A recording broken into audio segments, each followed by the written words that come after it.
कौन आपण मैंने भी केतेबेले पुराना ब्रश को माने गैस रे गरम करकिना किसी कामरे लगे करना ताहले निहाती भाव भिडियोटी को फास्ट वाला चाहे देखूँ आपण मैंने गरम कलापर कौन था केमी कम लगे से आज भिडियो आपण मानक निहाती भाव में जनइबी। नमस्कार, जय जगन्नाथ। आज गोटे सुंदर सा टिप्स वीडियो को मो चैनल को आपण मानक बहुत बहुत स्वागत। आशा करते आपण समस्त बहुत ही भल खुशी थे। तो जदि मो चैनल आपण मैंने नुआ अच्छा निहाती भाव मो चैनल को सब्सक्राइब करनी पाखे थे बेल बटन को क्लिक करनी जहाँफल मो भिडियो नोटिफिकेशन आपण मान खूब शीघ्र पहुँची जाओ। आपण मैंने एमती सुंदर सुंदर भिडियो सब देखापी पाइपर। तो हाँ, एमती आम घर किसी माने जिनस गुड़ाक रही जाए जोड़ा कि आम रियूज न करना बाहर भावी जाऊ कि नष्ट होगा आम फोपाड़ देवा, किंतु सेमती आपण मैंने जमा भी करेंगे आज वीडियो देखा पर। तो चलते आ डेरी न करके आज वीडियो को स्टार्ट करवा। वीडियोटी आपण मैंने कौटू वाच कर मत कमेंट सेक्शन लिखी जल्दी जल्दी जन दिंतु जहाँफल मुझे जापर वीडियोटा पर्टिकुलर दुनिया को कोण अनुकोण में पहुँची पार्टी। तो चलते आ डेरी कहीं आज वीडियोटी को स्टार्ट करवा। देखिए आज वीडियो कौन कौन सब टिप्स अच्छी जोड़ा कि आपण मानकर डेलिका लाइफ रे निहाती भाव में लगे पारे आपण मानकर गोटे टंका भी खर्च होनी। तो चलते आज फास्ट टिप्स गैस लाइटर उपर अच्छी। गैस जमी जत्न नाक पड़ता है गैस लाइटर भी सेमती आमको जत्न नाक पड़ो नचेत आम जल्दी जल्दी जिन गुड़ाक नष्ट हो केते टଙ୍କା देकी तो आपण मैंने मार्केट किणुवे से जानी। तो से आपण मैंने सर्फ कि पानी संस्पर्श जमा भी आसा दिंतुनि कहीं खराब हो जल्दी। तो से कोलिन आपण मान घर सब आवेलेबल थी। तो एमती कटन नहीं कि गोटे सफा कपड़ा साहाय्य नहीं जान जब कटन तुला ना तापर आपण मैंने एमती क्लीन कर देखो बहुत बढ़िया भाव में तार जंग फंग जहाँ भी लगी से गुड़ाक क्लीन हो। अभी भीतर पटा आपण मानकर मली हो जाए माने जो लाइटर आपण मानकर लाइटिंग होची। तो सेठू आपण मैंने कौन करेंगे ना इयरबड्स आपण मान घर थी तो ना कटन को गोटे काठी साहाय्य गुड़ेकिना आपण मैंने कोलिन क्लीन करेंगे जोटा कि बहुत बढ़िया भाव में क्लीन हो। बहुत दिन जाए आपण मानकर लाइटरटा माने काम दब आपण मानक एक्सट्रा नुआ लाइटर भी किनिया पड़ोनी। तो देखो केते बढ़िया भाव में क्लीन होची। आपण मानक पछरे मु देखौची एक्चुअली या भितर केते हमर माने मली सब गुड़ाक बाहरी गला जोटा कि आपण माने देखले बिलीव भी करेंगे कौन भी एटा सफा हेनी। आ पानी रे सफा हम कि पानी रे सफा करें ना ये सब जिनस।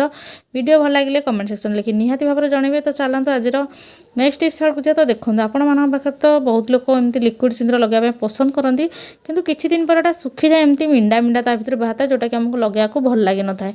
तो से गोटे छोट टिप्स कहि जहाँद्वारा कि आपण मैंने ये जो सिंदूरटा को पूरा नॉर्मल जमी मार्केट नहीं आसला भाया करेंगे। तो चलते से जिनसा कौन जाना। तो नॉर्मल जिनस जोटा आपण मैंने घरे सबुदिन यूज करन सेटा होची पानी। तो पानी गोटे दुई ड्रप ड्रपर साइज हो कि एमती चामच हो आपण मैंने आड करेंगे। तो देखो 2 ड्रप खंडे पानी मुझे आड करनेली आड कर सारापर भलसे पूरा मिक्स करने। मिक्स कर सारापर आपण मैंने देखिए सिंदूरटा पूरा आपण मानकर लगेला भला आपण मानक बारंबार माने मार्केट रू किणिकी लगेया पड़ोनी। तो देखो केते बढ़िया भाव में आमरटा होगला। तो चलते जी आज नेक्स्ट टिप्स आड़ को जो मानक भल लगी मो टिप्सटा निहाती भाव में मत कमेंट सेक्शन लिखी जनातु। आपण मैंने या आउ को प्रकार माने अप्लाई करती टिप्स तो सेटा भी मत कमेंट सेक्शन लिखिकी जन दिंतु मुझे अन्य सहित शेयर करनेबी। तो देखूँ एवं मुझे जमती मो भिडियो आप थंबनेल देखि जानते हैं आम गैस रे कहीं गरम कर माने टूथब्रश को जोटा कि आम यूज हो सारी गोटे फोपड़ा हाँपाई जाऊला डस्टबिन आणिक भी आपने यूज करेंगे। तो कहीं यूज करवा ना। तो देखो आपण मैंने कौन करेंगे ना गोटे टूथब्रश ने जोटा कि आपने भावुं फोपाड़ देवे से यूज ना तार ब्रश को किसी जमी न हुए केवल तार जो ब्रश तलू को गोटे इंच छाड़िकिना आपने एमती बेंड करने। आ बेंड करना से कौ कम लगे आप देखिले आश्चर्य हे। जो कमटा आपने किसी जिनस आपण मानकर गैजेट किणिकी आनती मार्केट रू से कमटा आज आपण मानकर हम। तो देखो ये टाइप आप बेंड करने। आ बेंड कर सारा पर आपण मैंने कौन करेंगे ना ताकू घर बा किचेन हो कि अलग किसी काम बहुत बढ़िया भाव में लगे पारे। किचेन हो कि वाशरूम रे हो सबुठ काम लगे। तो देखो ग्राइंडर जार पछपटा जमा भी हाथ जाए कि भलसे क्लीन हुए आपण मैंने किसी भी देकी सर्फ हो कि शैम्पू हो देकिना आपण मैंने पछटा को एमती आराम से क्लीन करेंगे कहीं यहाँ आमको ब्रश किनापी पड़ता। तो आशा कर टिप्सटा आपको बहुत भल बेनिफिट देव। तो चलो जी नेक्स्ट टिप्स आड़को। तो से आमको ब्रश जोटा कि सफा हुए से आपको हटाइवाई पड़ो। तापर आपण मैंने से बेंड होती गरम करके सीधा करने। सीधा कर सारापर से ब्रशटारे आपण मैंने एमती जॉइंट करने।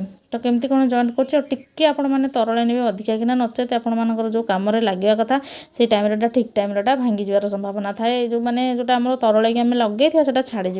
तो देखो आपण मानक बेसिन जो छोट होल थाए से तो आपण किसी भी जिनस पहुँची पार न था। कि आपण मैंने जदि ये ब्रशटा को एमती व्यवहार करेंगे ताहले बहुत बहुत बढ़िया भाव में क्लीन हम आप हार्पिक टी पकातु कि जहाँ भी जो थे क्लीन करूँ सर्फे हो तो सेटा बहुत बढ़िया भाव में क्लीन हो आपण हाथ भी आसना हेनी देखिले गोटे माने फोपाड़ी देता जिनस को लेकिन आम के सुंदर भाव में रियूजेस तार करें देखो ये साइड गुड़ाक मो जो हाथ पहुँची पार नाला ब्रश भी मोर से टाइप नाला तो एगुड़ा भी क्लीन हो पार नाला एगुड़ा भी एथर आराम से क्लीन हो आशा कर ब्रशर टिप्स गुड़ाक आपको आज बहुत बढ़िया बेनिफिट देव बोली जदि मो टिप्स गुड़ाक भल लगे मत कमेंट सेक्शन लिखि निहाती भाव में जनइबे आउ कौ जिनस आपने रियूजेस चाहूँगी मत सेटा भी कमेंट सेक्शन लिखि जन दिखाँ मुझे तार सल्यूशन आने 100% चेष्टा करी जदि नुआ नुआ किसी आपने टिप्स ब्रश विषय आउ जानते ताले मत भी सेटा जन दिखाँ मुझे अन्य सहित सेयार करनेबी वीडियोटी भल लगे लाइक कमेंट सब्सक्राइब करने जमा भूलें आ बेल आइकन को क्लिक करने जमा भूलें वीडियो देखि हृदय आपको बहुत बहुत धन्यवाद।